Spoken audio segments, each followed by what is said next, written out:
লাজ লজ্জা সরম এই সবকিছুকে যে রুটির সঙ্গে সকালবেলা ব্রেকফাস্টে জল দিয়ে হজম করে খেয়ে ফেলেছে এরকম একজন ব্যক্তির নাম হচ্ছে শুভেন্দু অধিকারী। কেন বলছি কথা? আজকে বিধানসভা থেকে সাসপেন্ড হওয়ার পর বিধানসভার বাইরে দাঁড়িয়ে নির্লজ্জের মতো চিৎকার করে করে বলছে হিন্দুদের জন্য কথা বলতে গিয়েছিলাম বলে সাসপেন্ড হয়েছি। বাহ, হিন্দুদের জন্য কথা বলতে গিয়ে সাসপেন্ড হয়েছে। তারপরে কি স্লোগান দিল, এ বাংলায় সরস্বতী পুজো হয় না, সরস্বতী পুজো হতে দেওয়া হয় না। অথচ বাংলায় 2 কোটি সরস্বতী পুজো হয়েছে, স্কুলে কলেজে বারে বিভিন্ন জায়গায় সব মিলে 2 কোটির ওপর সরস্বতী পুজো হচ্ছে। কেন ইমাজিন? তার মধ্যে খবরে আপনারা কি দেখেছেন? 2টো জায়গার সমস্যা। সেই 2টো জায়গা কি সরস্বতী পুজো করা নিয়ে সমস্যা না, বিশেষ করে যোগেশচন্দ্র কলেজের সমস্যা। এই শিফটের ছেলেমেয়েরা করবে না, ওই শিফটের ছেলেমেয়েরা করবে, কোথায় করবে এই নিয়ে সমস্যা। সবাই করতে চায় বলে সমস্যা, কেউ করতে চায় না বলে সমস্যা নয়, কাউকে করতে দেবে না বলে সমস্যা নয়। এইটাকে প্রেজেন্ট করছে কিভাবে, যে হিন্দুদের স্বার্থে কথা বলতে গিয়ে, হিন্দুদের স্বার্থে। দাঁড়ান দাঁড়ান দাঁড়ান, শুভেন্দু বাবু, মা সরস্বতীর মা হচ্ছে মা দুর্গা। আর সেই মা দুর্গার পুজো মমতা বন্দ্যোপাধ্যায় ক্ষমতা আসার আগে বাংলায় যে স্ট্র্যাচারে হতো, আজ যে স্ট্র্যাচারে হয়, সেটা তফাৎটা তো আপনি খুব ভালো মতো জানেন।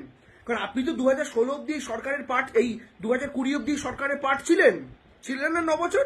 আপনি জানেন তো যে সিপিএম এর সময়, লাস্ট গভর্নমেন্টের সময় দুর্গাপুজোর কি স্ট্র্যাচারে হতো, আজকে কি স্ট্র্যাচারে হয়, সবটা জানেন। কত বিদেশি দর্শক আগে দুর্গাপুজোকে কেন্দ্র করে আসতো, আজকে কত দর্শক আসে।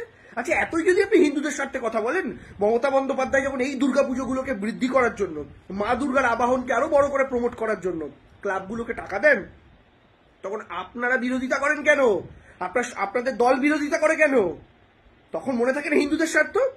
তখন মা সরস্বতীর কথা মনে পড়ে, মা সরস্বতীর মা দুর্গার কথা মনে পড়ে না? নাকি মায়ের চেয়ে মাসির দরদ বেশি? কিভাবে এটাকে অভিহিত করা উচিত আমি জানি না। আপনারা দুর্গাপুজোয় টাকা দিলে সরকার সেটার বিরোধিতা করবেন, তো হিন্দু বিরোধী কারা? হিন্দুদের বিরোধিতা করছে কারা? ওসব বাদ দিন। বাংলার মাটিতে দুর্গাপুজোর সময় কোটি কোটি লোক ঘুরে বেড়ায়। গঙ্গাসাগর মেলায় 2 কোটির ওপরে, 1 কোটি 1.5 কোটির ওপরে লোক এসেছিল।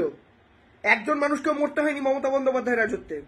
আপনাদের কুম্ভে কত 100 লোক এখনো পর্যন্ত মারা গেছে বলুন তো, নিউ দিল্লি স্টেশনের কুম্ভ নিয়ে।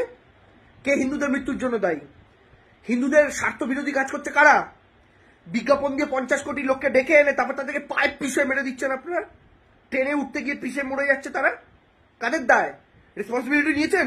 রেলমন্ত্রী পদত্যাগ করেছে, প্রধানমন্ত্রী পদত্যাগ করেছে। দুর্গাপুজোর টাকা দেওয়ার বিরোধিতা করার সময় আপনার লজ্জা হয় না? তখন মনে হয় না আপনি হিন্দু স্বার্থ বিরোধী কাজ করছেন? মা দুর্গার পুজোর আমেজকে ছোট করে দেওয়ার চেষ্টা করছেন, যেন অন্যান্য রাজ্যের উৎসবগুলোর চাইতে, আপনাদের শাসিত রাজ্যগুলোর উৎসবের চাইতে বাংলার কোনো একটা ধর্মীয় উৎসব বৃহত্তর জায়গায় না যায়।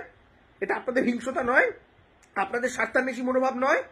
আজকে মমতা বন্দ্যোপাধ্যায়ের দৌলতে আজকে দুর্গাপুজো আজকে হেরিটেজের তকমা পেয়েছে, একটা ইনটেনজিবল হেরিটেজের তকমা পেয়েছে।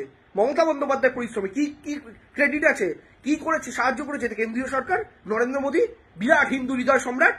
শুনুন, কারোর জন্য কাজ করতে গেলে বিজ্ঞাপন করার দরকার পড়ে না। এই মমতা বন্দ্যোপাধ্যায় যখন দীঘাতে জগন্নাথ মন্দির করছেন, এই আপনি বিরোধিতা করেছেন। আপনি, সনাতনী হিন্দুরাই তো যাবে জগন্নাথ মন্দিরে দীঘার, আপনার জেলাতে হচ্ছে তো, তবু আপনি বিরোধিতা করেছেন।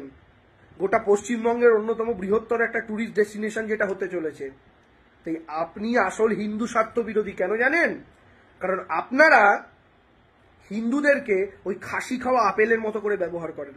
খাসি খাওয়া আপেল কি জানেন? আপেল খাওয়া খাসি কি জানেন তো? মার্কেটে 2 রকমের খাসির মাংস পাওয়া যায়। আপনি বড় যদি কোনো খাসির মাংসের দোকানে যান দেখতে পাবেন, একটা খাসিকে কাঁঠাল পাতা, গাদাল পাতা এগুলো খাওয়ানো হয়, আরেকটা খাসিকে আপেল খাওয়ানো হয়। যে খাসিটা আপেল খায় সে খাসিটা ভাবে আমার মালিক কত ভালোবাসে, আমার আপেল খাওয়াচ্ছে। তখনও খাসিটা বোঝে না যে ওকে আপেল খাওয়াচ্ছে কারণ আপেল খেলে মাংসটা মিষ্টি হবে, ওর মাংসটা বেশি দামে বিক্রি হবে। তখনও সে বুঝতে পারে না। তা আপনারা হিন্দুদেরকে আপেল খাসি বানিয়ে রেখেছেন।